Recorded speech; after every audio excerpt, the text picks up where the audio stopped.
War with Iran, an emergency briefing with analysis from former IDF international spokesperson Lieutenant Colonel Jonathan Conricus and former commander of UK forces in Afghanistan, Colonel Richard Kemp. Keeping you up to date, I'm Michael Dickson, and from StandWithUs TV, this is Special Briefing.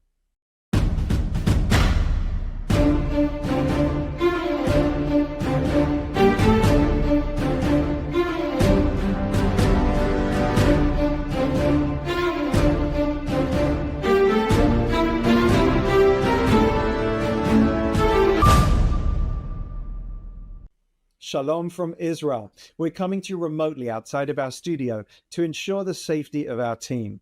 We want to thank you for your messages of support and concern that have come to us from right around the world. And at this time of all times, thank you for standing with us. As Israel targets nuclear facilities in Iran, achieving air supremacy over the Islamic Republic, and Iran responds, causing mass casualties in Israel, I'll be joined by two top military experts as we break down the historic days of Israel at war with the Iranian regime. But first, Israel's fight is your fight.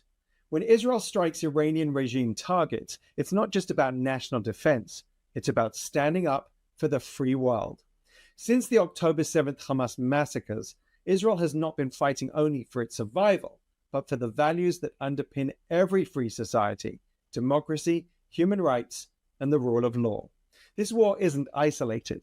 It's part of a much wider struggle against the Iranian regime and the web of terror it funds across the globe. Iran is the world's leading state sponsor of terrorism. Its fingerprints are found through Hezbollah in Lebanon, the Houthis in Yemen, militias in Syria and Iraq, and of course, Hamas and Islamic Jihad in Gaza. These aren't just Israel's enemies. They're the enemies of peace, of progress, and of every nation that cherishes freedom and life. Let's be honest, Iran has long pursued nuclear weapons while publicly denying it. Their leaders openly chant death to Israel and death to America and death to other countries. They don't just threaten one country, they threaten the foundations of global stability. Israel does not act rashly. When it takes action against Iranian assets, it does so with precision, purpose, and responsibility. This is not escalation, it's prevention. A clear message to the world: we will not wait until it's too late. So yes, it is Israelis who are on the front line, has civilians in bomb shelters like me and my family, and many, many others, and in the firing line from the Ayatollah's ballistic missiles. But Israel is defending not only its people, but standing as a bulwark against tyranny and fundamentalist violence. A small democracy surrounded by threats, yet unwavering in its commitment to life and liberty. Because a world where the Iranian regime has a nuclear weapon is not just a threat to Israel, it's a threat to all of us. So yes, Israel's fight is your fight. Joining me now from Israel are the former head of British Armed Forces in Afghanistan, Colonel Richard Kemp, and the former IDF international spokesperson, Lieutenant Colonel Jonathan Conricus. Gentlemen, thank you very much for being with us. I can't think of anyone else I'd rather have at this time on our show. Jonathan, let me turn to you first. You've advocated for action against the regime in Iran on our show for a long time. That action finally came, and they had to act now, didn't they? Yes, I have been, and so have many other people in Israel, in the US, the people at FDD where I work. And yes, I think it was eventually just a matter of time. Depending on how you measure it, the Iranians have been waging indirect war against Israel for the better part of, let's say, 20 or 25 years through their proxies. And now finally came the time, after the proxies of Iran attacked Israel on the 7th of October, and Israel has been fighting them with reasonable success since then, in some cases more than other. Now Israel finally is taking historic action against what could be an existential threat against the entire state of Israel, and that is Iran's nuclear weapons program. I think Israel took tremendous, bold, creative, and very successful initial action against Iran, its military leadership, its air defenses, its offensive capabilities, missiles, rockets, and drones, and of course, infrastructure and personnel related to the nuclear weapons program. I think that the goal for now is to dismantle Iran's nuclear program, or to at least set it back many years. But we know, if we're honest, that a program which is a national priority for a non-democratic country like Iran, it's not just tools and it's not infrastructure and centrifuges and facilities. It's people, it's knowledge, and it is priorities in terms of the regime. And this really depends, Israel can achieve this, but it really depends on how broad the definition of this program is. And according to that, I think we will see Israel operate as this goes on. Right. Take a look at the video we're going to show now. It's a simulation of the initial IDF attack on Iranian nuclear facilities. Just what does it take to be able to carry something like this out? Well, this is many years, in some cases decades, of collecting intelligence and creating the capabilities needed in order to travel about 1,500 kilometers, many hundreds of miles, into hostile territory and to deliver precision-guided munitions directly at select locations. Here specifically, we're looking at the Natanz enrichment facility, which we believe was the biggest and most important enrichment part of the Iranian nuclear program. There are other facilities as well, Fordo, and many other locations. But you can see here the level of detail that Israeli intel has collected over the years. This is, of course, an illustration, but it indicates the resolution of information that Israel had. And, there are so many challenges. Even if we were to get on a plane, the three of us together, and fly from Ben Gurion to Tehran, and without enemy aircraft or anything hostile happening, a lot of things can go wrong over so many kilometers. And that's without the combat environment. We're talking about flying a tremendous distance, refueling, and all of the logistics. Some of it is over very hostile terrain with air defenses, and then going in to the aerial space of an enemy state with lots of pretty advanced air defenses, and then peeling away layer after layer of air defenses and other capabilities, and then eventually striking simultaneously in Iran. I think this will be studied in many military schools around the world, how Israel was able to decapitate about 20 or so senior Iranian generals, almost all of the Supreme Command of the Iranian Armed Forces, the Revolutionary Guard, the Air Force, Air Defense, and many other entities, and 9 extremely important nuclear scientists. Now, this was all enabled by lots of hard work, by building infrastructure, networks, by Mossad agents active on the ground for years in Iran, collecting intelligence and preparing exactly for this day. And as time goes by, more details are available and we study them. But so far, a tremendous opening chapter of this new book that we are now in, and we'll see how fast and how strong Israel will advance. Richard, a few days before the operation, you wrote an article titled "Trump Must Act Now to Crush Iran's Nuclear Dream." Days later, that attack came. Will the US be satisfied with the results? Before I answer that, I think I'd like to say that I believe these are among the greatest days in the history of the state of Israel. And I don't say that because I like war or because war is a good thing necessarily, but I say it because Iran has been threatening Israel for decades, both directly and through its proxy network. And of course, that in a way culminated on the 7th of October, 2023. And not only Iran has been threatening Israel, Iran has been threatening the world. Death to America is part of the Iranian culture, or certainly the Iranian regime's culture. It's fundamental. So they're enemies of the West. And Israel, I think, is doing at the moment an enormous service to the civilized world by neutralizing this regime's capability of carrying out offensive operations and particularly potential nuclear attacks. So I think it's a really important time for not just Israel, but the world. As far as America's reactions are concerned, I think there was a lot of discussion before this conflict began, before Israel struck Iran, about the division between the United States and Israel. I didn't see that at all. I believed and continue to believe, and I think events are proving it, that Israel and the United States have been in lockstep over this, probably since even before Trump was voted in. I think there was, discussions about these kind of scenarios with President Trump before the election, and I believe that's continued. Obviously, Israel has respected President Trump's intention and in fact action of at least giving a bit of time to the idea of negotiations. And indeed, he gave Iran 2 months to sensibly come to an agreement. 60 days, and this attack began on the 61st day, which I think shows the level of coordination. And I've no doubt that the United States, like the rest of us, will be watching, I think, in awe what Israel is doing, or Israel has been doing.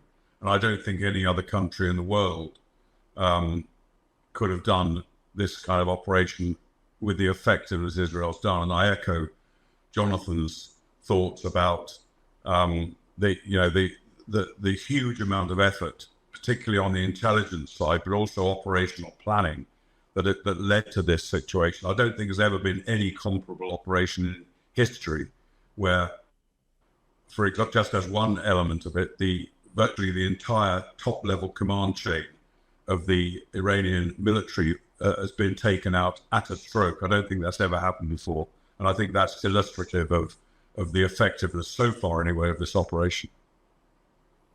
And Jonathan, Iran has responded with mass ballistic missile barrages. We've seen the damage these can do and have done, murderous. How extensive are Iran's capabilities? And put simply, how many missiles do they have left? Yes, it's not a surprise that the Iranian regime is doing exactly what their proxies have been doing over decades against Israel, and that is targeting the civilian population and killing the civilians in Israel. Multiple deaths reported. All of the deaths reported are of civilians who were in their homes, and the homes collapsed as a result of direct impact by ballistic missiles fired from hundreds of miles away by the Iranians. I think that, even though sadly we have sustained casualties and Iranian missiles have hit inside Israel, northern, central, and southern Israel, if we put this through the perspective of cold military eyes, Iranian responses are far below what was anticipated. I'm, of course, not belittling anything, but if we look at it from the perspective of what we assess that the Iranians had before, I think the effective measures that Israel took in the opening salvo are proving to be very useful, because Iran, our assessment was that they would be firing the high number of hundreds, close to 1,000 rockets and missiles in the initial response, and they were not able to because Israel struck a lot of their guiding system, entrances to the weapon silos, and many launchers of ballistic missiles were taken out. That has proven to be very important. Tonight, also many missiles were fired, around 50 in the first salvo, and then an additional, I think 50. But at the end of the day, this is far less than what we anticipated. Numbers-wise, according to a recent report, we assessed that they would have, the assessment was that we were talking about around 8,000 ballistic missiles that the Iranian regime had primed and aimed at Israel. Now the working assumption is that it's closer to 2,000. And of course, every minute that goes by, since Israel peeled the way and has effectively taken out Iranian air defenses and is now operating almost unlimited above Iran, above the Iranian capital and everywhere else in Iran, what Israel is prioritizing is hunting those launchers and hunting the facilities where the missiles are stored, the silos. And I think that will be a key priority for Israel moving forward, to make sure that we defang that snake, take away its offensive capability, and then go back to the first order of business, which is attacking and demolishing their nuclear weapons program. Richard, what's your reaction to the response around the world? We talked a bit about the US. I'm also interested in the UK and other leaders globally. And what should that response be in your view? Yeah, before I answer that, can I just also add something to Jonathan's last answer, which is, I think, quite an important thing, and it shows the interconnectivity between Iran and the other of the various proxies of Iran around the region. And let's not forget that Lebanese Hezbollah built up, with Iran's support and funding and direction, built up an arsenal of tens of thousands of missiles inside Lebanon for this day. It was exactly for this day. And that was, of course, one of Israel's biggest concerns over the course of its years of planning for this operation, that the immediate response would be barrage after barrage of ballistic missiles fired into Israel from Lebanon. They had the capability of reaching the entire length and breadth of Israel. But of course, that hasn't happened. I'm not saying that Hezbollah doesn't potentially have the capability to join in at some point, but it's very much diminished. And I think that was a huge achievement of Israel in their operations earlier against Hezbollah. But as far as international reactions are concerned, I've been encouraged by the United States reaction and the solid support that President Trump and his administration has given to Israel over this. I think they are certainly in lockstep over this campaign, and I anticipate they will continue to be. Other countries, I think, have been much more timid, and I think, we've seen from France and Germany, we've seen support, I would say. Britain has been rather less supportive, and which is very disappointing, because Britain hitherto has been one of Israel's most important allies in the world. But when you get our Prime Minister Starmer coming out and saying that the priority is de-escalation, the priority is to both sides to show calm, it shows an unreality, I think, in his thinking. Israel is de-escalating. Israel's de-escalating Iran's nuclear capability, and Britain and the other countries should be extremely grateful for that, because that nuclear capability, if it came to fruition, would not just have threatened Israel and the Arab countries in the Middle East, but ultimately it would have threatened the whole world, including the UK, and potentially in the future, including the US. So what's needed is not hand-wringing, feeble cries for de-escalation. What is needed is absolute support for Israel from the world, and for Israel's allies like the US, the UK, and Germany, to give Israel whatever they need to help in this. And I'm slightly encouraged by the announcement yesterday that Britain was sending combat aircraft and air-to-air refueling capabilities into Cyprus. We shouldn't forget that in one of the last rounds of attacks from Iran to Israel, the Royal Air Force joined in the air defense alongside the US and alongside Arab countries. And I would certainly hope that if it becomes necessary, that the Royal Air Force, those planes that are being sent now to Cyprus, will join in the defense of Israel. But I can't emphasize enough how important what Israel's doing is for world peace. Now, it sounds slightly contradictory, because Israel has carried out a preemptive defensive attack against Iran, but sometimes you have to do that. You just think back to wars like the Second World War, like the First Gulf War in 1991, like the Falklands War, and various other wars where countries have to take military action in order to prevent the situation from becoming even worse. It's not always the answer to look at compromise and look at peace talks and de-escalation. Jonathan, we should mention in all of this the incredible role of the intelligence services and the Mossad on the ground in Iran. How effective have they been as making this campaign as increasing the capability of the campaign that we've seen? Yes, I think that what Colonel Kemp said is spot on. I would just add to that I think in the bigger historic sense, Israel should be given some kind of citation or award from anti-proliferation organizations, different bodies at the UN, because if Israel now will successfully de-escalate the Iranian nuclear program, then that will be a third time that Israel has acted successfully in order to prevent proliferation of nuclear weapons in the Middle East.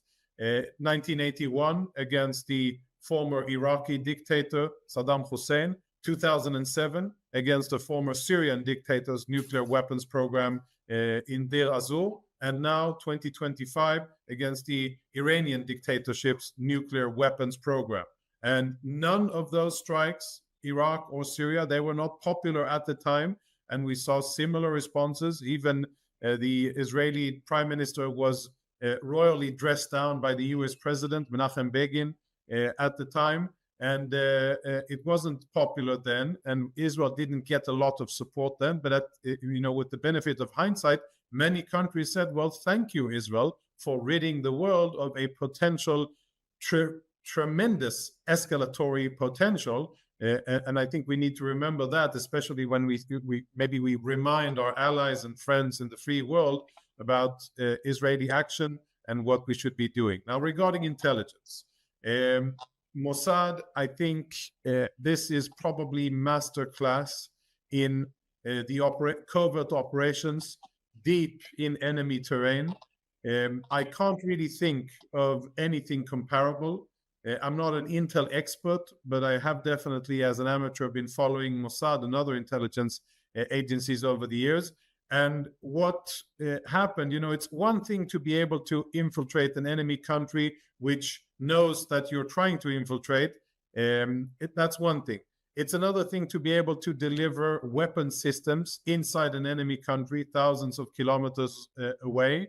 And then it's a third thing to be able to coordinate all of that together with the Air Force, together with Special Forces, and deliver according to your own time frame what it is that you were trying to do.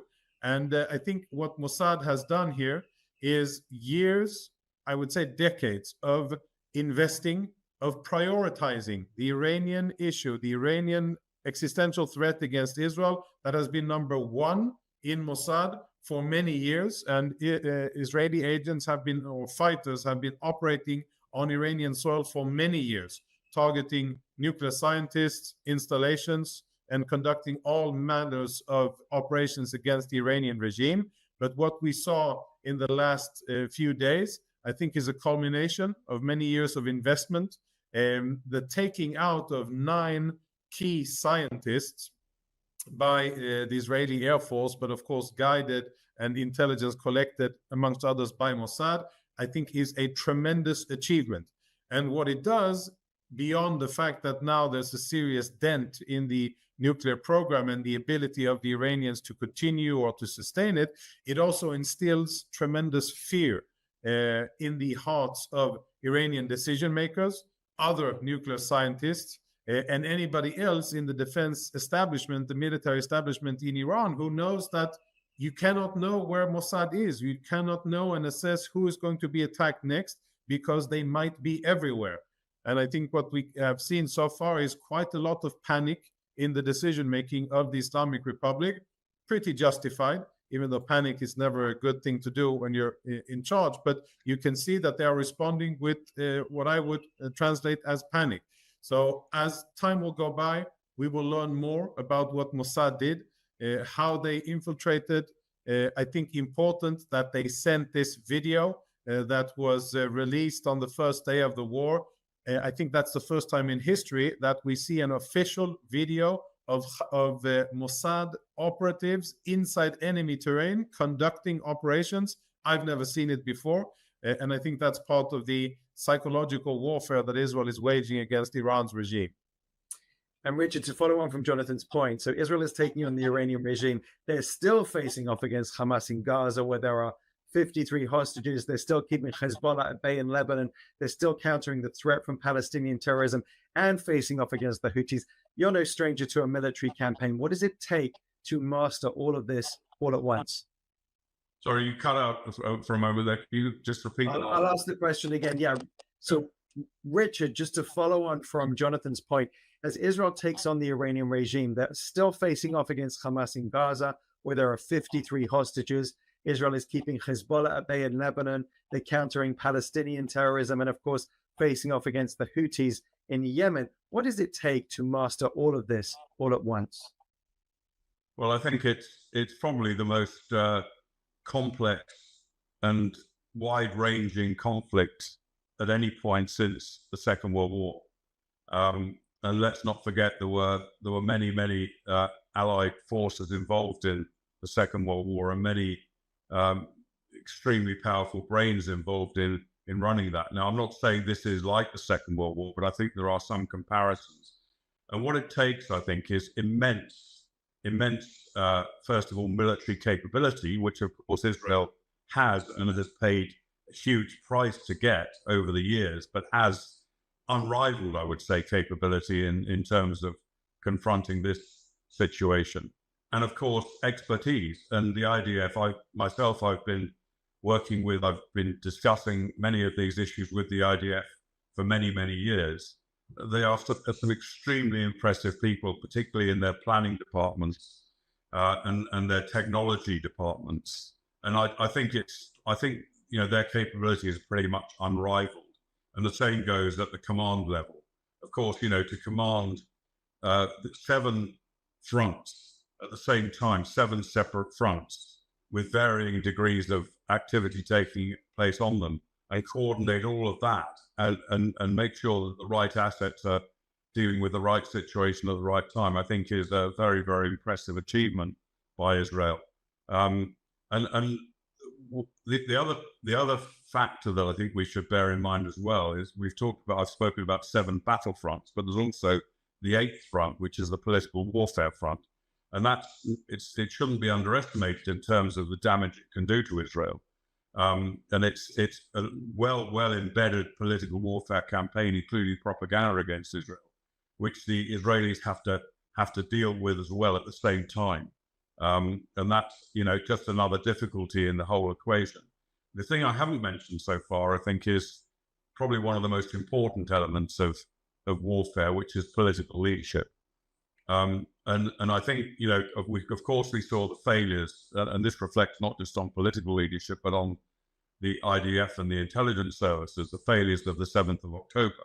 But since then, I think we've seen masterful political leadership as well as military leadership from the IDF over this wide-ranging campaign.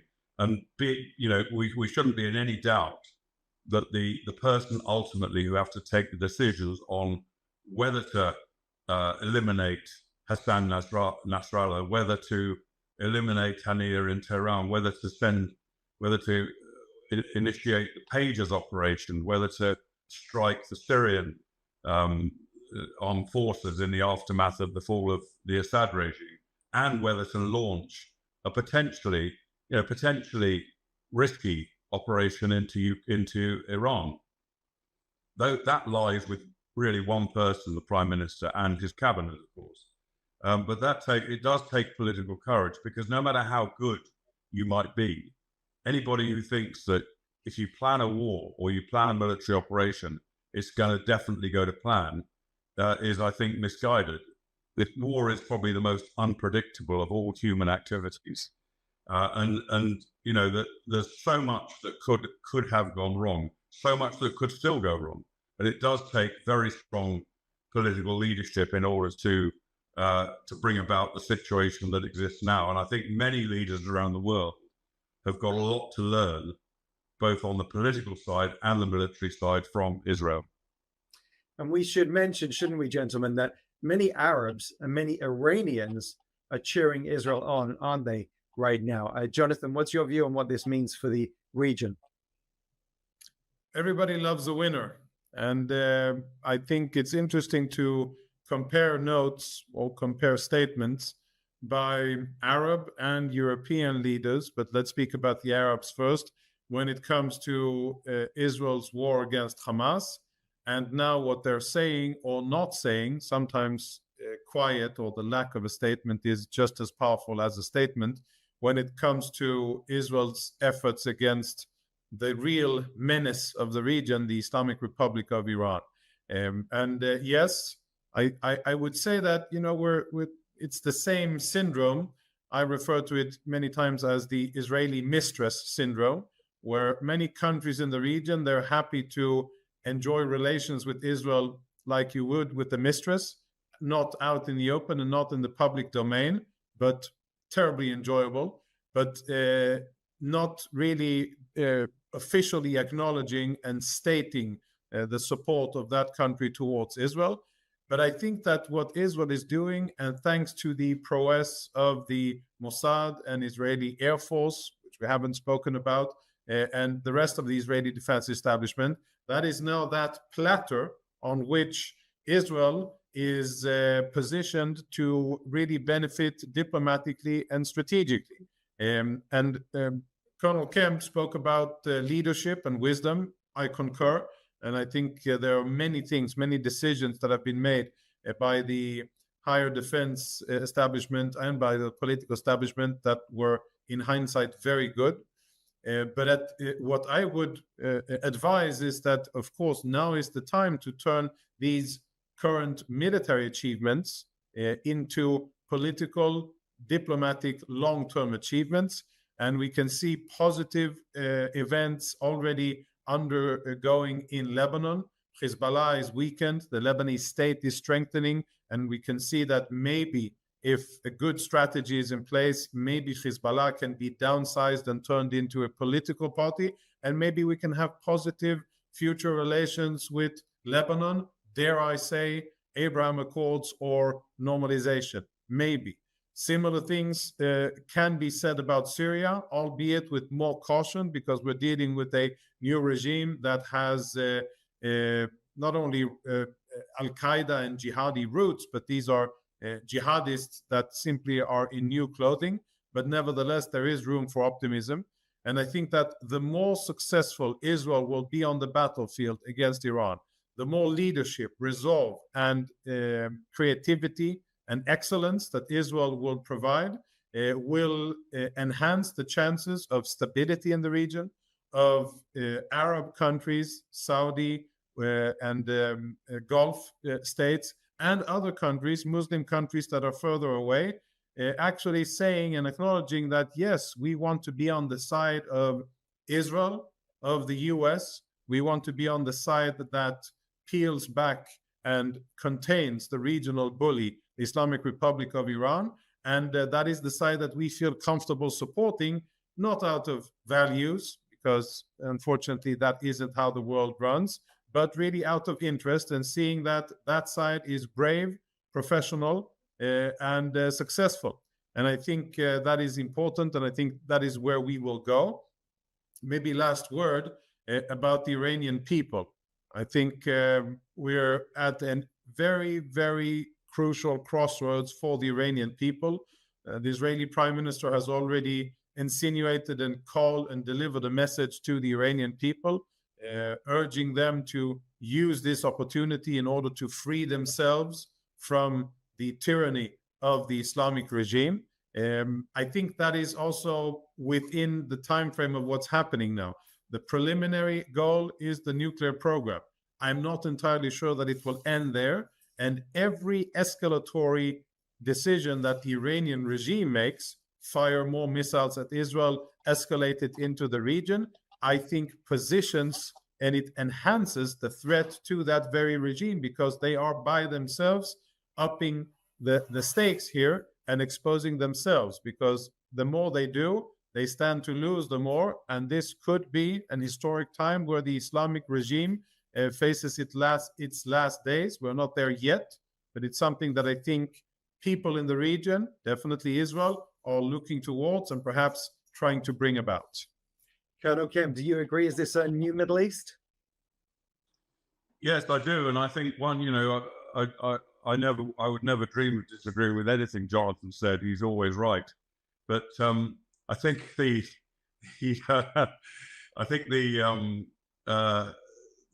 comment he made about Syria is one of the important ones. And yes, it's dodgy. Yes, it's risky. And I think President Trump has made the right decision in at least attempting to extend some kind of olive branch towards Syria rather than simply reject what is essentially is or could become a terrorist regime of jihadists suddenly putting on a suit and thinking that they're going to be some kind of benevolent regime. But I think nevertheless it's worth a try. And I think U.S. power and U.S. influence, and to an extent at least U.S. assistance in Syria, I think could be a game changer. And of course, all that has been brought about by Israel.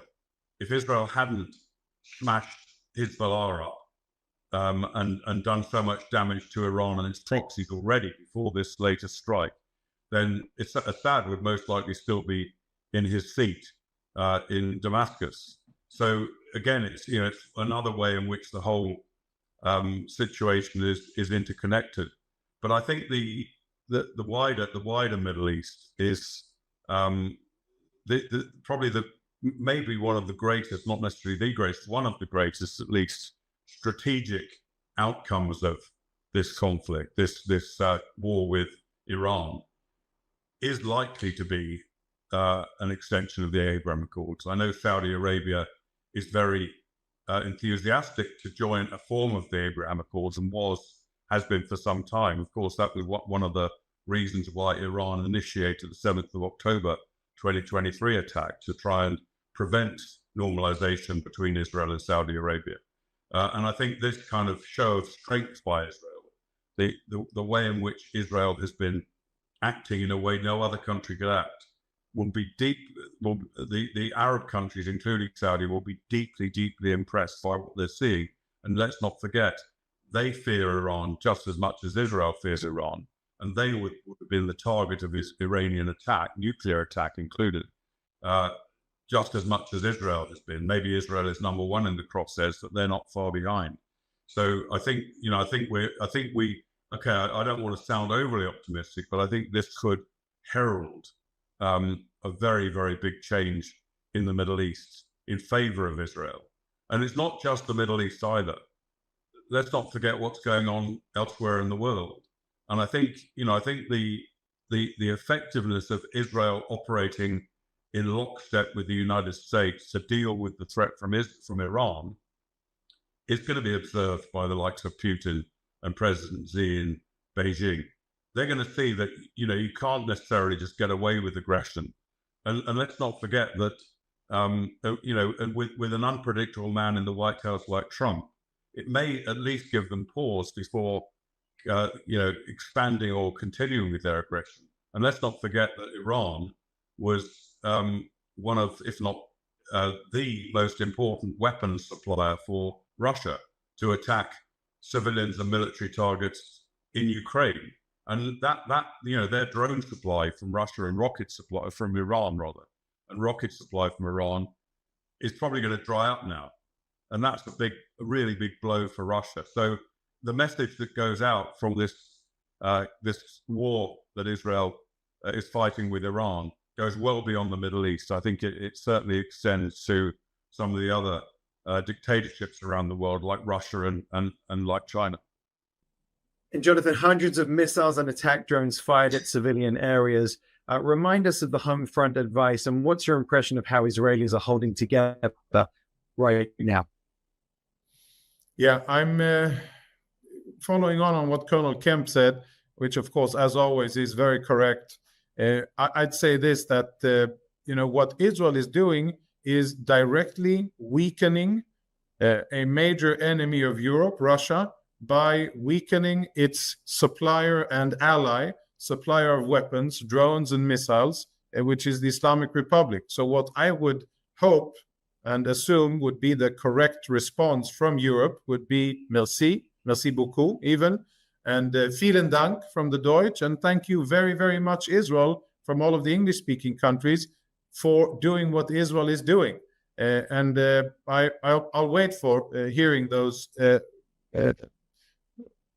statements of gratitude from Europe. And I think that shouldn't be underestimated. Now, I am very happy, proud to live in a country that prioritizes defending its civilian population. We have a defense system in Israel which is based on the best technology and defensive weapons available on the market today, which is a result of many years of investing in it. infrastructure, people, time, resources, talent. And what we have today is a multi-tiered air defense array, Iron Dome at the lower level, David Sling at the slightly higher, and then the Arrow system at the third level. Many of these weapon systems, by the way, were developed jointly, Israel and the US. Many of them were made possible through congressional funding as a result of lobbying by AIPAC and other organizations. And this is a tremendous moment to acknowledge that. And I think Israelis are acknowledging the tremendous activity of AIPAC and the generosity of the US. And these are now weapon systems that again and again prove themselves. Sadly, yes, of course, they're not hermetic and they're not perfect, but they are proving themselves. And in addition to that, the hard defenses that every Israeli has, bomb shelters, whether it's each apartment or communal ones, they are working, despite the fact that what the Iranians are firing at Israel are massive, hundreds of kilograms, if not close to a ton of explosives in each ballistic missile. We see that by and large, when Israelis are disciplined and when they're inside their bomb shelters, they may be wounded and they may be under rubble for a while if there's a direct hit, but they are safe. And that is extremely important. And I would say that, Israelis, before the 7th of October and as the war against Hamas followed, many people around the world and many in Israel doubted the stamina and the perseverance of the Israeli home front to continue to endure the hardship that war is. Families that are shattered, men, mostly men that are out fighting, and women left to manage everything on their own, taking care of children, people whose livelihood have been lost because they are fighting for their country, and many other, and of course the children, fears and all of the psychological aspects of rupturing daily life. All of that is present. But I think by and large, Israel is showing not only technological success and military skills, but the people in Israel are showing that they are far, far stronger than any enemy ever thought that we were. I remember a certain dead terrorist from Lebanon, Hassan Nasrallah, who spoke about spider webs, that Israeli society is as weak as spider webs. And we can all remember where he is now, where Israel is now. And I think that's a good way of kind of framing the situation. I, of course, wish that we can do this swiftly, decisively. Every day that goes by is not good for Israel. We need to wrap this up decisively, forcefully, and to bring the Iranian regime to its knees and agree to relinquish their nuclear weapons program. But if we need to go longer and harder, I think what the Israeli public and people in Israel, and by the way, also thanks to the support of people who are watching this from around the world and through your tremendous organization, Israel is strong. Israel is small yet mighty, and Israel is justified in fighting for itself and its defense, and that shows, and that cannot be faked. You cannot be strong and persevere, and you cannot have stamina if you don't believe in your cause and if you don't know that you are justified in what you're doing. And that is what Israel is. Colonel Kemp, I'll give over to you to give the final word. You're there in Tel Aviv. No sign of a flight home. You might need to make Aliyah. I'll be advocating for your honorary Aliyah, by the way, if that does happen. But tell us what's been your impression of the resolve of the Israeli people at this time. Yeah, I've been here in Israel for most of the time since the 7th of October, not all of the time, but for a large chunk of it. And therefore I've seen the way that the war has unfolded firsthand, both on the home front and on the military front. And I've been really, I think I would say, in awe and humbled by Israel and its reaction to this. There have been enormous hardships. Of course, there have been enormous hardships on the home front, as Jonathan suggested. People have had, in some cases, businesses have gone under because their staff have been serving on the front line. There have been immense things, huge worry for parents with thousands of their sons and daughters fighting day in and day out, often for very extended periods. And yet Israel has, I think, the entire nation has held together very, very strongly. And one thing that I wouldn't like to overlook is the hostages in Gaza, which of course I think many of us are thinking of all the time, and the families back home who are obviously deeply worried about them, and the many people in Israel who are hugely concerned about the plight of those hostages. Yet despite all that, despite all those horrors and hardships, Israel has, as Jonathan said, has held together very, very strongly. So I've been enormously impressed. I would like to pay tribute particularly to the Israel Defense Forces, the young men and women and the old men and women, because of course there are plenty of, including in the reservists, there are plenty of people who probably thought they'd seen their last fight. But really would like to pay tribute to them, and including the pilots who are flying, attacking Iran as we speak. That they have made all of them have made immense sacrifices. Some of them have lost their lives during this war, too many, unfortunately. But again, far fewer, I think, than would have been anticipated when the war began. But nevertheless, it's all a tragedy. All of their deaths and severe wounding is a tragedy. But I would like to pay tribute to their fighting spirit, to their resolve. I met a group of young soldiers, actually from around the world, volunteer lone soldiers, yesterday in Jerusalem, who have, they've traveled thousands of miles to come and defend the Jewish state. They didn't have to, no one forced them to, but they voluntarily came and took their lives into their own hands by volunteering to fight on the front line. I think that is an extraordinary thing to behold, alongside the immense courage and fighting spirit of ordinary Israeli soldiers from Israel itself. So words can't really express how deeply impressed I am by them. And I've fought myself in different campaigns. I've fought alongside American and other European forces in different places around the world. And I've never once been more impressed than I have by seeing what the IDF has been doing in Gaza, in Lebanon, in Syria, in Iran, and in numerous other places around the region where they've been carrying out a number of different activities. So I'd like to pay tribute to them, but also I'd like to pay tribute to you, Michael, and to Stand With Us, and to the other deeply impressive organizations that are fighting a different kind of battle, not fighting on the front line, but fighting this eighth front that I mentioned, the political warfare front, which is extremely important. Your work and the work of the other organizations that support Israel is absolutely invaluable in this fight, and long may it continue. Well, thank you very much. We salute our forces' incredible determination and bravery. And these are tough but historic times. And we thank you both for your voice and for your incredible analysis, Lieutenant Colonel Jonathan Conricus and Colonel Richard Kemp. Thank you very much. Stay safe. Thank you, Richard. Thank you, Colonel. Thank you. Well, my thanks once again to our outstanding guests, Colonel Richard Kemp and Lieutenant Colonel Jonathan Conricus.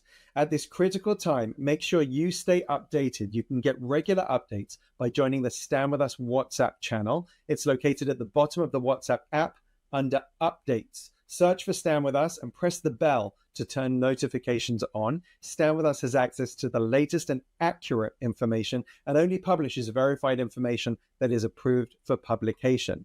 Thank you to everyone who donated to the Stand With Us Day campaign last week. We appreciate your support now more than ever, and it directly funds our round-the-clock operation to get the truth out there. You can help at standwithus.com/donate. We're sending our love to the Israeli troops and to our brothers and sisters and allies worldwide who I know are standing with and praying for our incredible Air Force and all of our amazing security personnel, and our prayers for every hostage to be back home with their family soon, and for the safety of all of the people of Israel. Together, we will prevail. Thanks for watching. Thanks for your support. Am Yisrael Chai.